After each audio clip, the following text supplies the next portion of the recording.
Esto no es un secuestro. Tampoco es una despedida. Es el momento en que un niño se va de casa. Y nunca regresa. Una mañana de 2007, en Inglaterra. Un chico de 14 años salió de casa con la intención de ir a la escuela.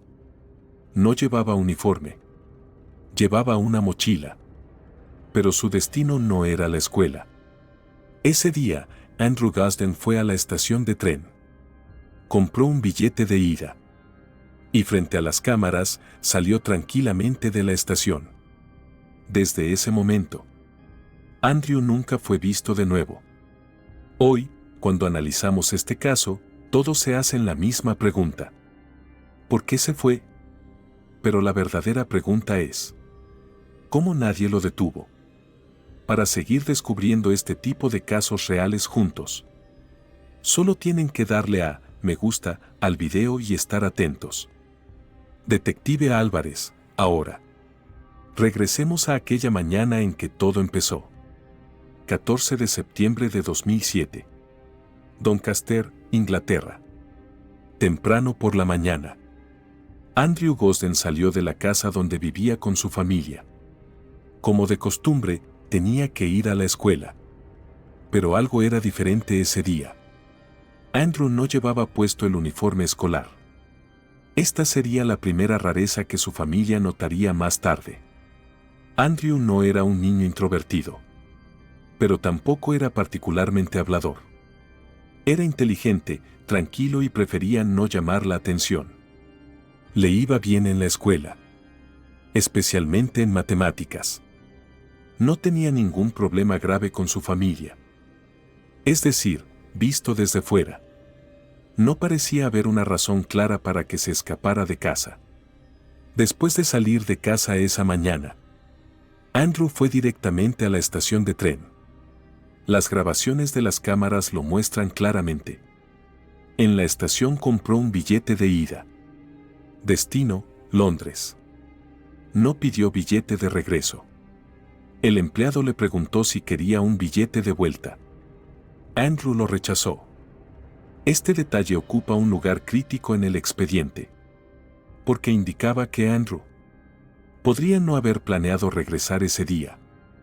Pero en ese momento, nadie le dio importancia a ese detalle. Andrew subió al tren. El viaje comenzó. Mientras tanto, su familia pensaba que él estaba en la escuela. Cuando por la tarde llegó la llamada del colegio, la verdad empezó a salir a la luz lentamente. Andrew no había ido a la escuela ese día. La familia pensó primero que se trataba de un error. Tal vez había llegado tarde. Tal vez estaba en otra clase. Pero a medida que pasaban las horas, esas posibilidades se fueron descartando una a una. Andrew no volvió a casa.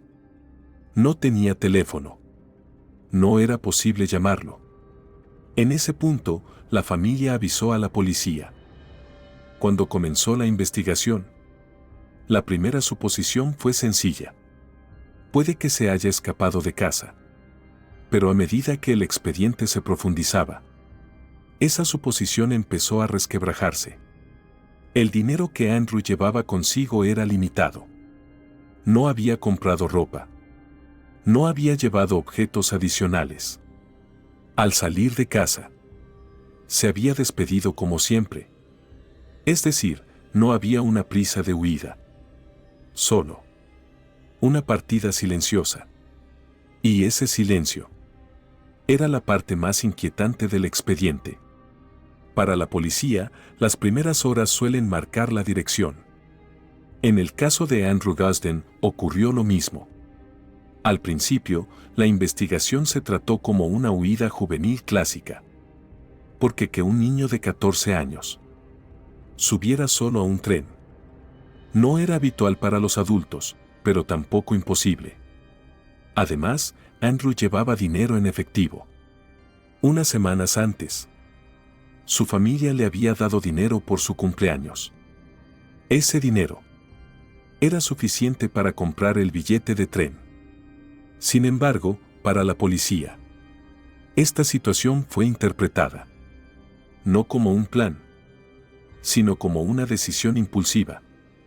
El expediente se abrió bajo el título Niño que abandonó su hogar por voluntad propia. Pero ese título dejaba fuera detalles muy importantes. Andrew no había ocultado ninguna de sus pertenencias al salir de casa. Había dejado su computadora. Había dejado su consola de videojuegos.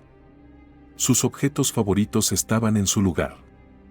Ese no era el comportamiento de un niño que planea huir. Además, la personalidad de Andrew tampoco encajaba con ese cuadro. Sus amigos lo describían como alguien tranquilo pero confiable. No era un niño que se escapara de la escuela, ni que se metiera en problemas. No tenía un gran conflicto con su familia.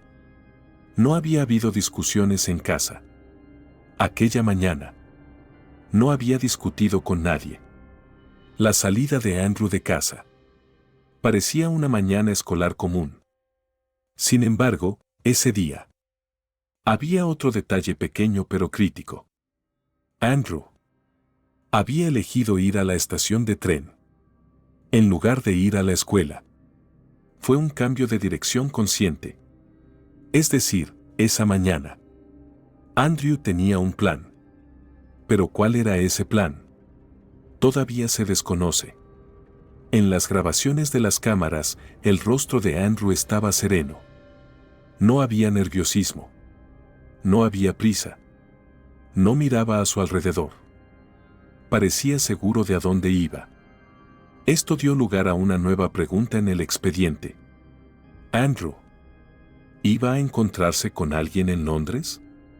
¿O simplemente quería irse? Esta pregunta permaneció en el centro del expediente durante años. ¿Por qué Londres? No era una ciudad elegida al azar. Andrew había viajado a Londres antes con su familia. Conocía la ciudad. No le era ajeno viajar en tren.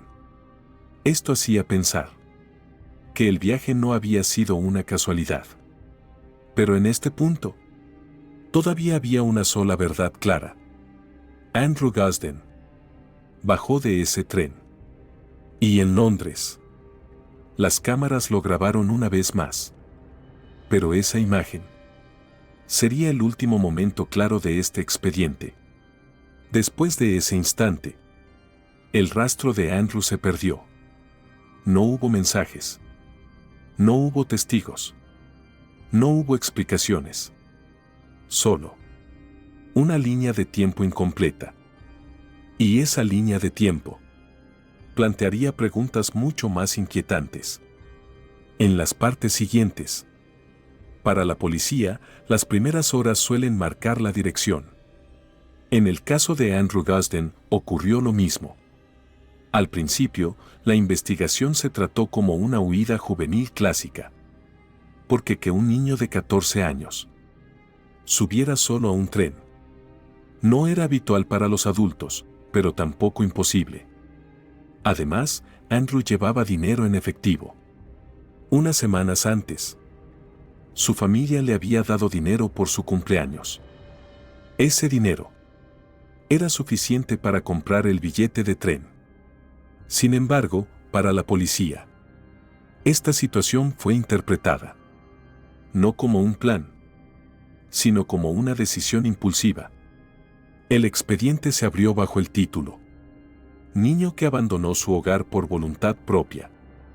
Pero ese título dejaba fuera detalles muy importantes. Andrew no había ocultado ninguna de sus pertenencias al salir de casa. Había dejado su computadora. Había dejado su consola de videojuegos. Sus objetos favoritos estaban en su lugar. Ese no era el comportamiento de un niño que planea huir. Además, la personalidad de Andrew tampoco encajaba con ese cuadro. Sus amigos lo describían como alguien tranquilo pero confiable. No era un niño que se escapara de la escuela, ni que se metiera en problemas. No tenía un gran conflicto con su familia. No había habido discusiones en casa.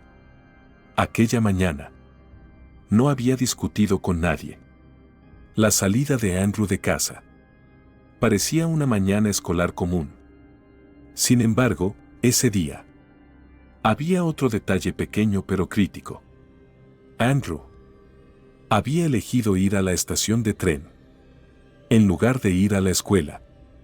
Fue un cambio de dirección consciente. Es decir, esa mañana, Andrew tenía un plan. Pero ¿cuál era ese plan?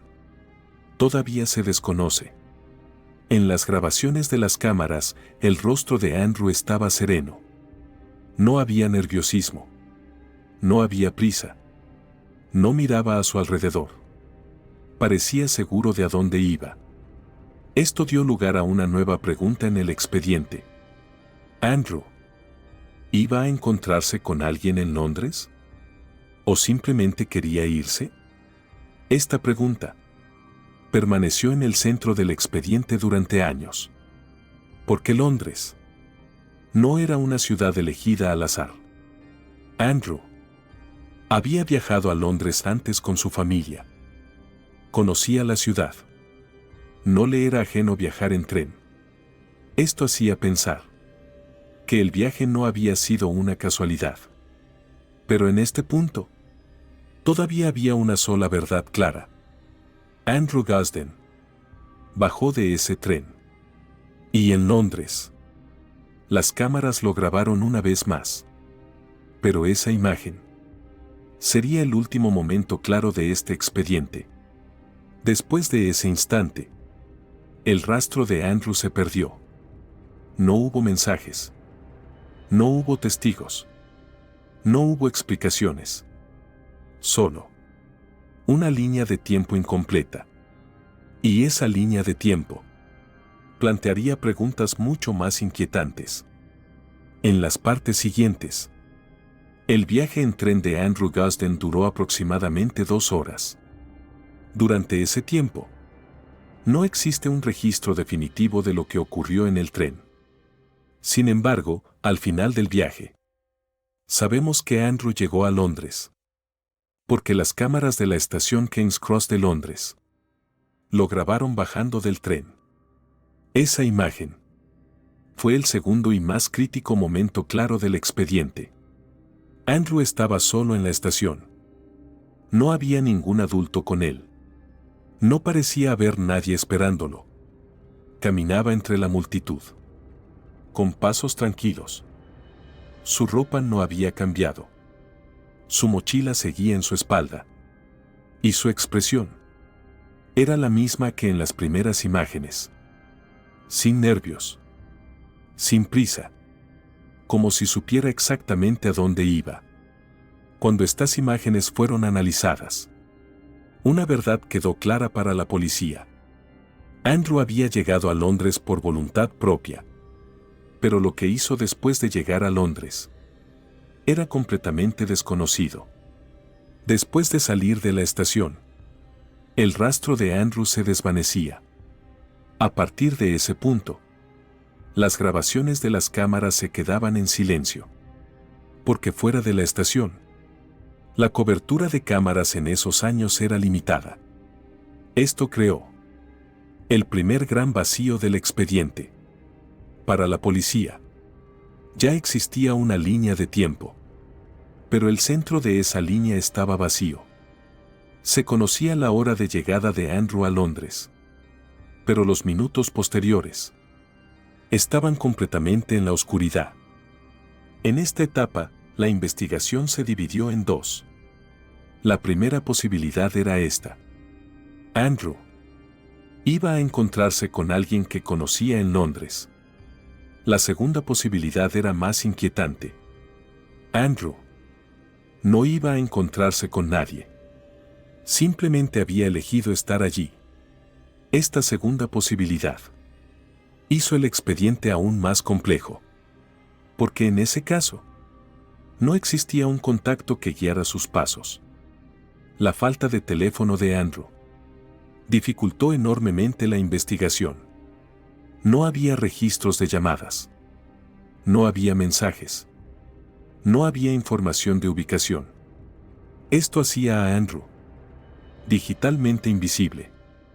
La policía comenzó a interrogar a los testigos alrededor de la estación. Pero los testimonios no ofrecían una dirección clara. Algunas personas dijeron haber visto a un niño con mochila. Otras dijeron que no llamó la atención en medio de la multitud. Pero nadie recordaba nada fuera de lo normal. Estos testimonios no impulsaban la investigación, porque el comportamiento de Andrew seguía estando dentro de los límites de lo normal. En este punto, la policía trazó posibles rutas de Andrew en Londres: museos, parques, centros comerciales, lugares que le interesaban en ese periodo. Pero estos trabajos no condujeron a un resultado concreto. La cuenta bancaria de Andrew fue revisada. Aparte del billete de tren, no había registros de otros gastos. Esto significaba lo siguiente: Andrew podría no haber permanecido mucho tiempo en Londres, o podría haber estado en un lugar donde no necesitara gastar dinero. Esta incertidumbre aumentó la presión dentro del expediente, porque con cada día que pasaba, la posibilidad de encontrar a Andrew parecía disminuir. Para su familia, el tiempo adquirió un significado completamente distinto. Para ellos, cada hora era una posibilidad de respuesta. Pero la respuesta no llegaba. La policía también evaluó posibilidades que se extendían fuera de Londres. Se consideró que Andrew podría haber ido a otra ciudad. Pero para eso, habría necesitado comprar un nuevo billete. Y no existía ningún registro de ello. El expediente volvió una vez más al mismo punto. Andrew había desaparecido en Londres. Esto significaba que un niño de 14 años había desaparecido sin dejar rastro, en una ciudad donde viven millones de personas.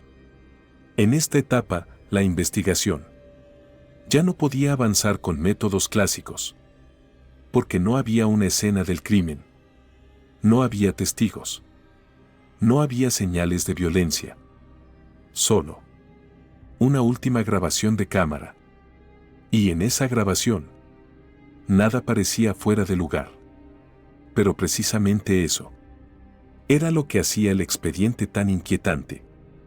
Porque a veces, los momentos más peligrosos son los que parecen más normales. El expediente de Andrew Guzden recordaba esta verdad en silencio. A medida que avanzaba el expediente de Andrew Guzden, la investigación no pudo centrarse en un solo camino, porque los datos disponibles no permitían construir un escenario claro.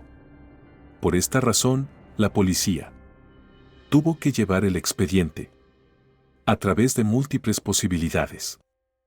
La primera posibilidad era que Andrew se hubiera reunido con alguien en Londres. Esta posibilidad permaneció durante mucho tiempo en el centro del expediente, porque el hecho de que Andrew comprara un billete de ida daba la impresión de un movimiento planeado. Sin embargo, había un problema serio con esta posibilidad: la falta de teléfono de Andrew. Si se había planeado una reunión, no se sabía cómo se había organizado. Se revisaron los registros de correo electrónico. La computadora de la casa fue examinada en detalle, pero no se encontró ninguna comunicación sospechosa. El uso de Internet de Andrew era bastante limitado en comparación con sus compañeros. No tenía cuentas en redes sociales. No se encontraron rastros de chats en línea. Esto debilitaba la posibilidad de que se hubiera reunido con alguien. La segunda posibilidad era más oscura. Andrew podría haber sido víctima de un delito en Londres, pero no había pruebas físicas que respaldaran esta posibilidad. No había testigos. No había grabaciones de cámaras. No había objetos. En una gran ciudad. Durante el día. La retención forzada de un niño dejaría necesariamente algún rastro. Pero en este expediente, ese rastro nunca apareció. La tercera posibilidad era la más silenciosa y la más inquietante. Andrew podría haber desaparecido de manera consciente.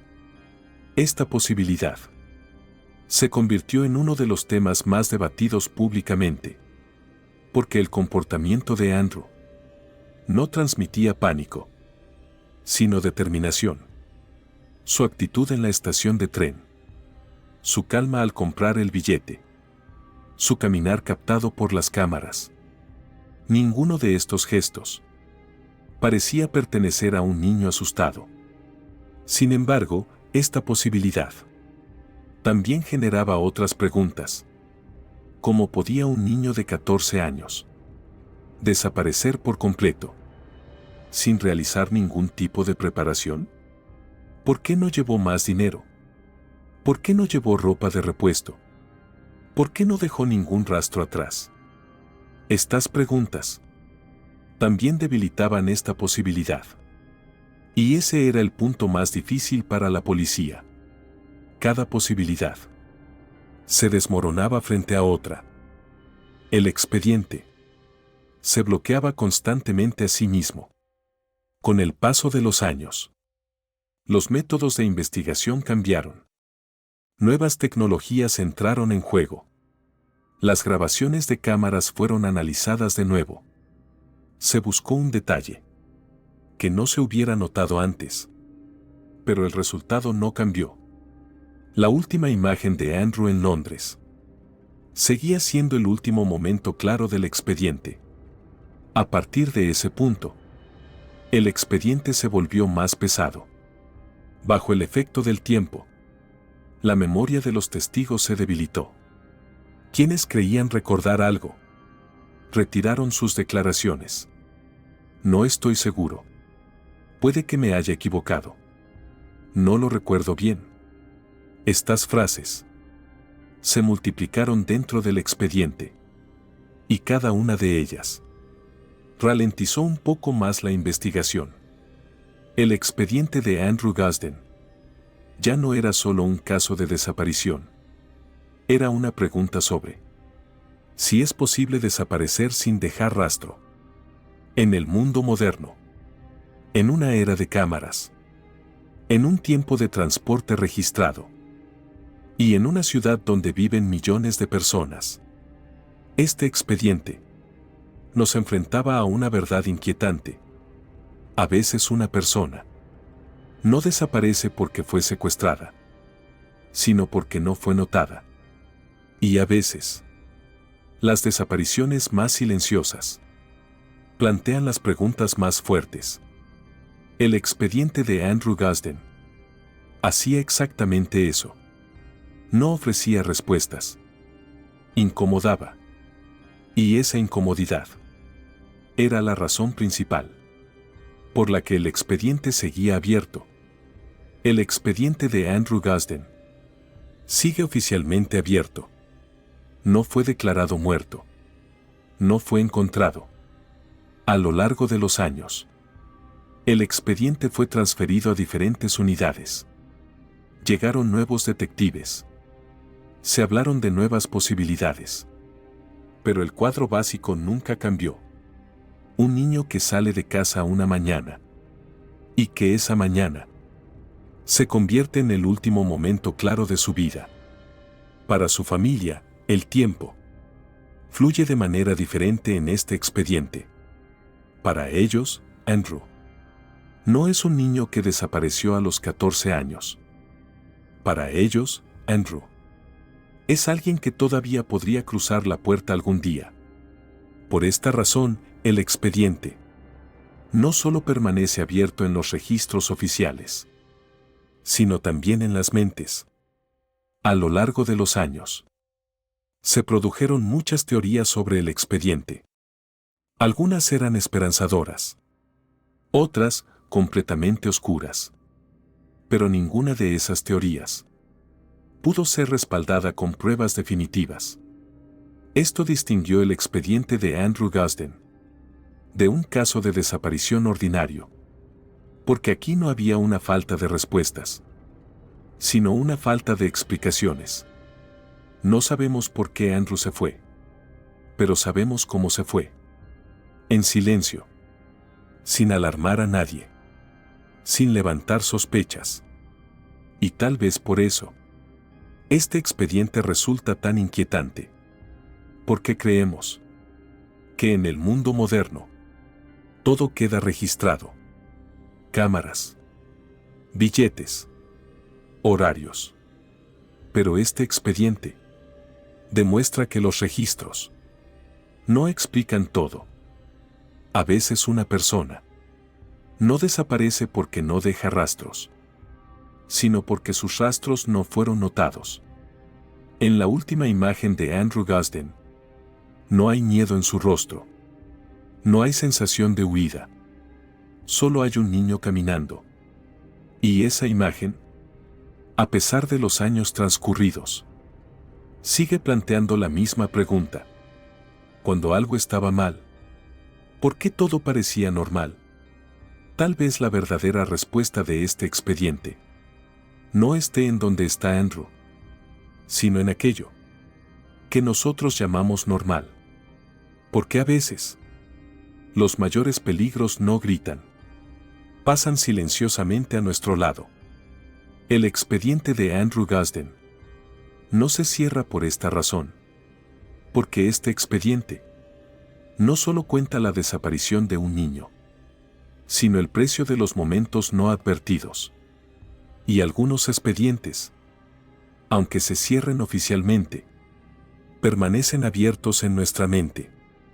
Lo que más me hace pensar del expediente de Andrew Guzden no es la complejidad del caso, sino todo lo contrario. Su extrema sencillez. Un niño sale de casa, hace un viaje en tren, camina por una ciudad, y luego, nada. En este expediente no hay momentos de gritos, no hay puertas rotas, no hay escenas de huida. Pero precisamente por eso, el expediente pesa tanto. Porque aquí el crimen no parece estar en un momento dramático, sino oculto dentro de la normalidad. Cuando se vuelven a mirar una y otra vez las últimas imágenes de Andrew, la mayoría de la gente dice lo mismo. Parece normal. Y ahí es donde comienza el problema. Porque a veces, las mayores fracturas se esconden dentro de los momentos que parecen normales. Nadie aquel día le preguntó a un niño que estaba de pie en una estación: ¿está todo bien? Nadie cuestionó a un niño que compraba un billete de ida, porque nadie sabía que aquello era el inicio de una desaparición. Este expediente nos recuerda lo siguiente. El peligro no siempre parece aterrador. A veces es silencioso. A veces es ordenado. A veces no incomoda a nadie. Y precisamente por eso, pasa desapercibido. El expediente de Andrew Guzden tal vez nunca se resuelva. Pero que no se resuelva no significa que no deba contarse. Porque algunos expedientes no existen para dar respuestas, sino para obligarnos a pensar. Este es uno de ellos. Silencioso, pero que permanece en la memoria durante mucho tiempo.